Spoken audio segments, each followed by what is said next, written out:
Hello दोस्तों, स्वागत है आपका आपके अपने YouTube channel Trisha education hub में। आज हम आप लोगों के साथ में मैथमेटिक्स सीरीज के अंतर्गत जो साधारण ब्याज सिंपल इंटरेस्ट का पार्ट सेकंड डिस्कस करने वाले हैं। इसके पहले हमने पार्ट 1 अपलोड कर दिया है, आप हमारे उस वीडियो को देख सकते हैं। मेरा आपसे प्रॉमिस है, सभी वीडियोस देखने के बाद आपके मन में जो कोई भी डाउट है सिंपल इंटरेस्ट से, साधारण ब्याज से, आपका डाउट क्लियर होने वाला है। तो देखते हैं आज का क्वेश्चन क्या है। कितने समय में 20% साधारण ब्याज की वार्षिक दर से यदि देखें ब्याज मूलधन का 3/5 गुना होगा। क्वेश्चन बड़ा ही महत्वपूर्ण है, एग्जाम में इसी टाइप के क्वेश्चन पूछ लिए जाते हैं। इसके अंतर्गत आपको एक लाइन नोट करना है, ब्याज मूलधन का 3/5 गुना होगा। यह बात आप एक बार समझ लेना, यही बात हमें आने वाले चैप्टर परसेंटेज में काम आने वाली है। यह लाइन बड़ी ही महत्वपूर्ण हो जाती है, ब्याज मूलधन का 3/5 गुना होगा। सुनना अच्छे से, मैं क्या कह रहा हूं, याद रखना। जब भी हम देखें दो राशियों की या हम देखें दो शब्दों की जब तुलना होती है, अर्थात ब्याज की तुलना किससे हो रही है, मूलधन के साथ होती है, तो जिसके अंत में भी का लगा होता है वह संख्या कहां पर आती है, वह संख्या अपॉन में आती है। वही संख्या में देखने के लिए मिलती है बटे में। अर्थात देखिए ब्याज मूलधन का 3/5 है, अर्थात इसे हम ऐसे भी लिख सकते हैं, जो ब्याज है क्या है, मूलधन का। अब मुझे बताइए का किसके साथ लगा हुआ है, तो मूलधन के साथ लगा हुआ है, तो इसे हम अपॉन में लिख लेंगे। ब्याज किसका, मूलधन का कितना है अर्थात इक्वल होता है 3/5 है। कितना है, 3/5 है। और आप थोड़ा सा आपका ब्रेन भी लगाइए, मूलधन कितना हुआ, 5 हुआ, तभी तो मूलधन पर 3 ब्याज मिला होगा ना। अर्थात आप देख सकते हैं हमें मूलधन यहां से कितना मिल गया, 5 मिल गया, और ब्याज कितना मिल गया, 3 मिल गया। यही वैल्यू उठाकर हमारे एक ही जो फॉर्मूला चल रहा है उसमें पुट कर दीजिए, आपका आंसर आ जाएगा। अब देखिए सबसे पहले ब्याज कितना है, 3 है। साधारण ब्याज में वैल्यू को पुट करो, हमने रख दिया यहां पर 3।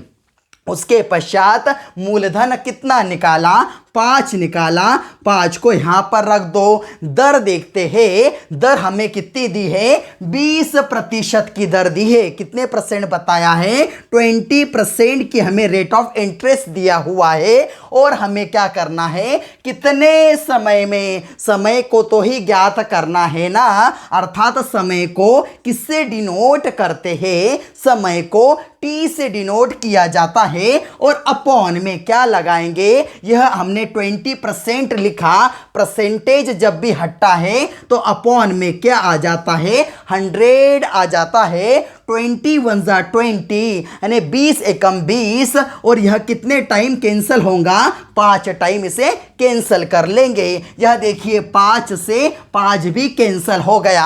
अब इधर बचा टी, यही इसकी वैल्यू कहलाएगी। अर्थात टी की वैल्यू कितनी आ गई, 3 इयर्स आ गई। कितना आ गया, टी का मान कितना आ गया, 3 वर्ष आ गया। तो उम्मीद करता हूं आपको यह क्वेश्चन समझ में आया होगा। तो अब देखिए हमारा अगला क्वेश्चन, यह देखिए हमारा अगला क्वेश्चन। त्रिशा द्वारा कुछ धनराशि 11% वार्षिक दर से उधार दी गई है। त्रिशा ने क्या किया, अपनी कुछ राशि को लिया और उसे जो रेट ऑफ इंटरेस्ट उसे किस दर पर उधार दे दिया, 11% वार्षिक दर पर उधार दे दिया। यदि साधारण ब्याज की दर 14% होती तो उसे 123 रुपए अधिक ब्याज मिलता। यह कंडीशन है ऐसी संभावना हो रही है कि यदि क्या होता, यदि 11% जो रेट ऑफ इंटरेस्ट, जो दर 11% ना होकर यदि 14% होती तो उससे क्या होता, कितना अधिक ब्याज मिलता, 123 रुपए अधिक ब्याज मिलता। स्वाभाविक है यदि रेट ऑफ इंटरेस्ट या दर यदि हम देखें ज्यादा होंगी तो ज्यादा ब्याज मिलेगा ना। इस प्रकार की संभावना यहां पर लगाई जा रही है।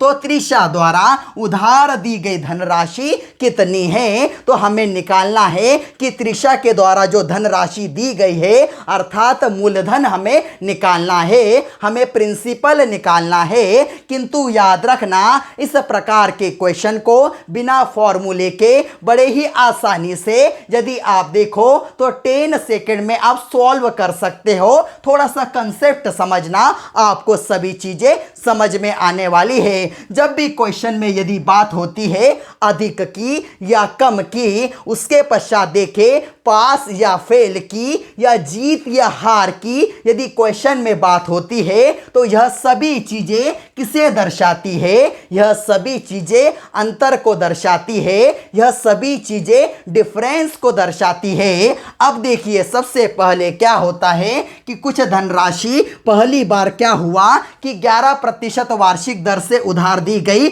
पहली बार क्या हुआ कि 11% वार्षिक दर से कुछ धनराशि उधार दी गई। सेकेंड के अंतर्गत क्या अनुमान लगाया जा रहा है, यदि यह 11% वार्षिक दर से उधार नहीं दी जाती और यदि यह 14% वार्षिक दर से उधार दी जाती तो क्या होता, याद रखना वह कह रहा है 123 रुपए अधिक ब्याज मिलता। कितना, 123 रुपए अधिक ब्याज मिलता। यह संभावना लगाई जा रही है। अब मैंने आपको कहा जब भी क्वेश्चन में अधिक आए या कम आए, पास या फेल आए, जीत या हार आए, यह सभी चीजें किसको दर्शाती है, अंतर को दर्शाती है। जब 14% में से 11% यदि माइनस हो जाए तो 3% का अंतर हमको किसके बराबर दिया गया है, क्वेश्चन में 123 रुपए के बराबर दिया गया है। किसके,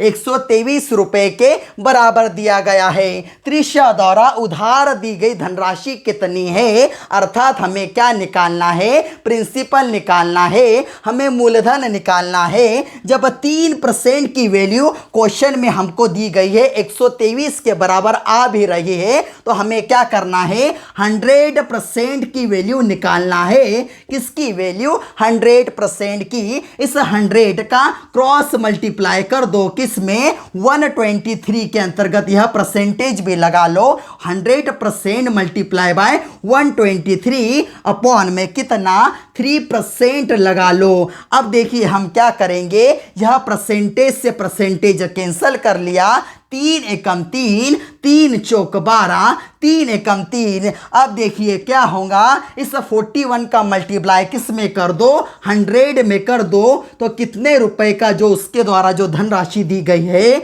उसके द्वारा जो प्रिंसिपल दिया गया है, मूलधन दिया गया है, कितना है, 4100 रुपए है, अर्थात 4100 रुपए है। उम्मीद करता हूं आपको यह क्वेश्चन समझ में आया होगा। अब देखिए हमारा अगला क्वेश्चन, यह देखिए हमारा अगला क्वेश्चन, त्रिशा द्वारा कुछ धनराशि 7% वार्षिक दर से उधार दी गई है। अर्थात त्रिशा ने क्या किया, अपना जो मूलधन है उसे कितने प्रतिशत पे उधार दिया, रेट ऑफ इंटरेस्ट जो है वह 7% है, 7% है। यदि साधारण ब्याज की दर 6.3/4% होती तो ऐसा अनुमान लगाया जा रहा है कि अब क्या है, जो रेट ऑफ इंटरेस्ट है, जो दर है वह कितनी होकर 7% न होकर 6.25% होती तो 75 रुपए कम ब्याज मिलता। तो त्रिशा द्वारा उधार दी गई धनराशि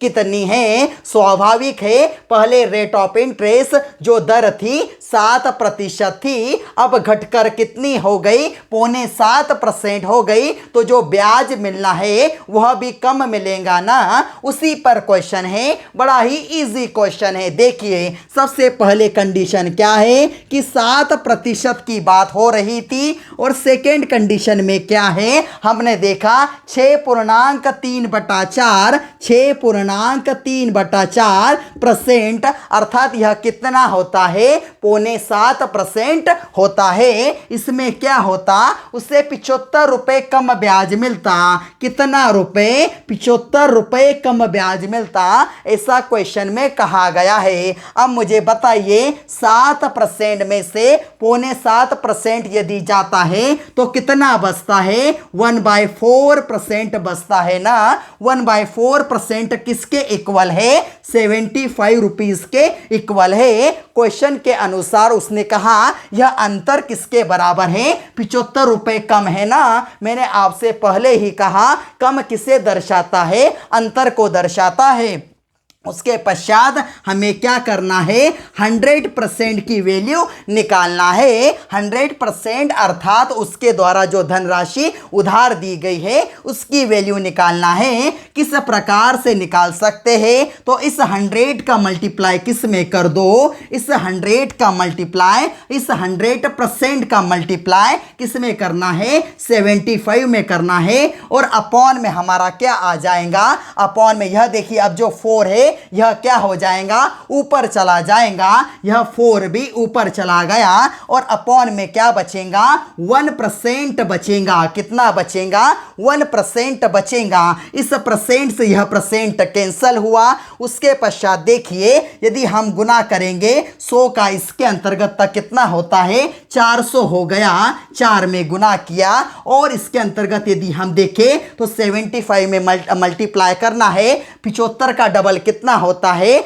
150 होता है, और उसका डबल कितना होता है, 300 होता है। अर्थात हम लिखेंगे यह 300 हो गया, और यह 2 0 क्या लगा दो, एज इट इज लगा दो। यही क्या आएगा, पी आएगा, अर्थात प्रिंसिपल आएगा, मूलधन आएगा। यही वह राशि है जो त्रिशा द्वारा उधार दी गई है। उम्मीद करता हूं यह क्वेश्चन भी आपको समझ में आया होगा। अब देखिए हमारा अगला क्वेश्चन, ये हमारा अगला क्वेश्चन, त्रिशा द्वारा कुछ राशि 3 वर्ष के लिए उधार दी गई है। अर्थात त्रिशा ने क्या किया, अपना मूलधन क्या किया, 3 वर्ष के लिए उधार दे दिया। यदि ब्याज की दर 2% अधिक हो तो 144 रुपए अधिक ब्याज मिलता। तो कितनी राशि त्रिशा द्वारा उधार दी गई है, अर्थात हमें क्या निकालना है, प्रिंसिपल निकालना है, मूलधन निकालना है। अब देखिए क्वेश्चन में क्या कहा गया है,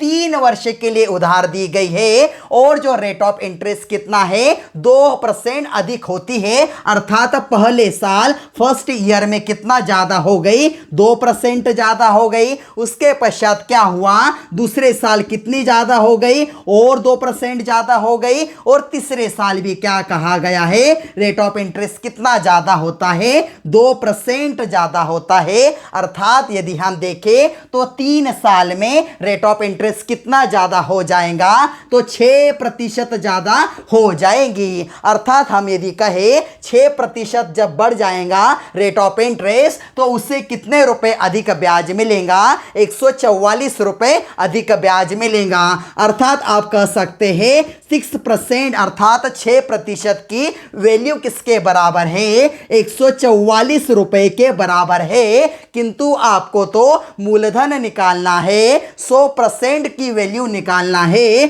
अर्थात 100% किसके इक्वल होगा, हमें यह ज्ञात करना है। तो देखिए 100 का मल्टीप्लाई हम किसके साथ करेंगे, 144 के साथ, 144 के साथ, और अपॉन में क्या आ जाएगा हमारा, 6% आ जाएगा। अब यहां पर भी परसेंट से परसेंट कैंसिल कर सकते हैं। अब देखिए 6 एकम 6 और 6 दूनी 12 होता है, 2 बचे, 6 चौक 24 होता है। इस 24 का मल्टीप्लाई 100 में कर दो तो कितना हो जाएगा, 2400 रुपए हो जाएंगे। यही आपका क्या कहलाएगा, पी अर्थात मूलधन होगा, अर्थात त्रिशा के द्वारा जो उधार दी गई धनराशि कितनी है, 2400 रुपए है। उम्मीद करता हूं आपको आज के सभी क्वेश्चन समझ में आए होंगे।